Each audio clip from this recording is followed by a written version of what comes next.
नमस्कार मंडळी, मी नेहाज महाराष्ट्र व्लॉग्समध्ये तुमच्या सर्वांचं मनापासून स्वागत करते। आज आपण व्हेज कटलेटची रेसिपी पाहणार आहोत। ही व्हेज कटलेटची रेसिपी आहे ते इतकी सुंदर आणि स्वादिष्ट होते ना, आणि खूप हेल्दी आहे मुलांसाठी। लहान मुलांपासून ते मोठ्यांपर्यंत सर्वांना ही रेसिपी आवडणार आहे। तुमच्या घरात जर छोटे कार्यक्रम असेल तर त्या कार्यक्रमासाठी तुम्ही ही रेसिपी नक्की ट्राय करू शकता। आणि ही रेसिपी माझ्या एका काकूंकडून मी शिकलेली आहे आणि तीच तुमच्यापर्यंत मी पोहोचवत आहे। तर रेसिपीला सुरुवात करूया। इथे ना उकडलेला बटाटा घेतला होता, किसणीवर चांगला किसून घेतलेला आहे बारीक। आलं आणि लसणाची पेस्ट मिक्सरला फिरून घेतली आहे, कोथिंबीर बारीक चिरली आहे, पोह्याची पावडर केलेली आहे। इथे भाज्यांमध्ये ना गाजर, सिमला मिरची, बीट, अजून फरसबी आणि वाटाणा असं सगळी तयारी मी करून ठेवलेली आहे। त्यानंतर आता कढईत आपल्याला गॅसवर फोडणी घालायची आहे। इथे ब्रेड क्रम्स पण मी तयार करून ठेवले होते। ब्रेड क्रम्स काय केलं होतं, मिक्सरला जस्ट फिरवले होते ब्रेडचे तुकडे करून। आणि आता भाजीची फोडणीची सुरुवात करूया। तर भाजीमध्ये तेलात जिरे मोहरीची फोडणी घातली, त्यानंतर हळूहळू सगळ्या भाज्या एक एक करत मी याच्यामध्ये ॲड करत गेले।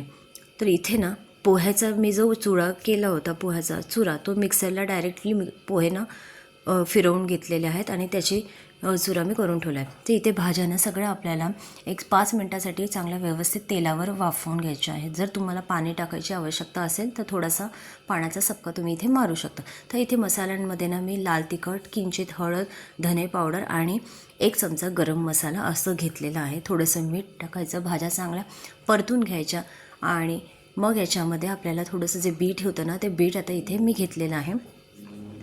तर बीट पण आपल्याला किसून घ्यायचं आहे आणि ते सुद्धा थोडंसं शिजवून घ्यायचं आहे आणि परत 4 ते 5 मिनटासाठी आपण भाज्या वाफवून घेणार।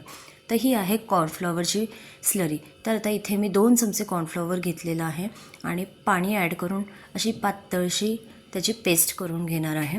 तुम्ही बघू शकता अशी पातळ मी पेस्ट करून ठेवलेली आहे। तर त्यानंतर आता भाजीकडे जाऊयात आपण। तर इथे आलं लसणाची मी पेस्ट केली होती, ती आपण याच्यामध्ये ॲड करणार आहोत। जर तुम्ही आलं किसून ॲड केलं तरीही चालू शकेल आणि लसणाचे बारीक तुकडे केले तरी हे चालतं।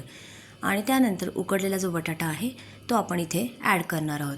तर जवळपास हे जे सारण आहे याच्यामध्ये मीडियम साईजच्या 13 ते 14 कटलेट्स तयार होतात। आणि त्यानंतर आपल्याला याच्यामध्ये पोह्याची पावडर ॲड करायची आहे। आपल्याला चवीपुरतं वरनं मीठ ॲड करायचं आहे, कारण आपण मगाशी पण फोडणीमध्ये मीठ टाकलं होतं।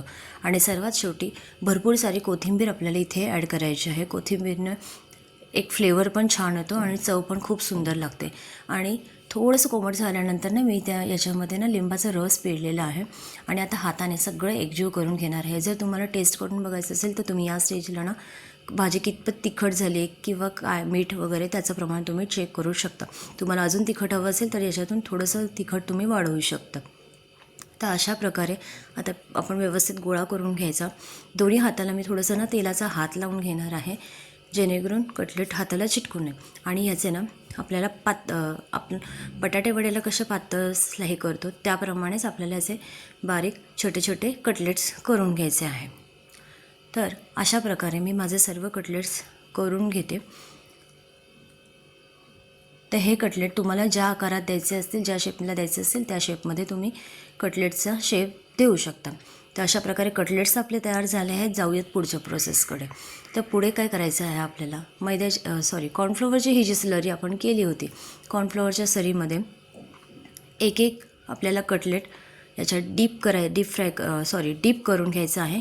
आणि त्यानंतर हा ब्रेड क्रम्सचा जो एका डिशमध्ये ठेवलेला आहे, थोडक्यात हा ब्रेडचा चुरा, तर ह्याच्यामध्ये आपल्याला ते घोळवून घ्यायचं आहे आणि एका डिशमध्ये काढायचं आहे।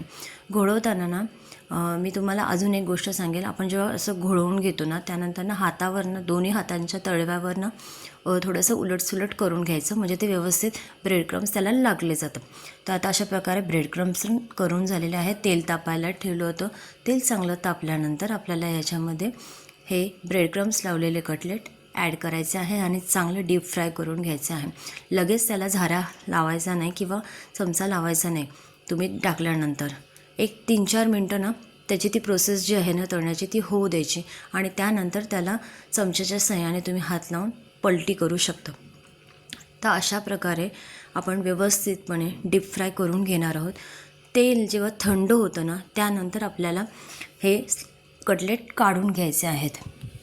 तर अशा प्रकारे आपली ही जी पहिली बॅच आहे कटलेटची ही तयार झालेली आहे. अशाच प्रमाणे मी आता सेकंड बॅचसुद्धा करून घेते. तर ही माझी आजची कटलेटची रेसिपी तुम्हाला कशी वाटली मला नक्की कमेंट करून सांगा. जर तुम्ही करणार असाल तर नक्की अशा पद्धतीने ट्राय करून बघा. नक्की तुम्हाला आवडतील. खूप क्रिस्पी होतात हे व्हेज कटलेट. जर व्हिडिओ आवडला असेल तर लाईक करा, शेअर करा, सबस्क्राईब करा चॅनलला. थँक्यू.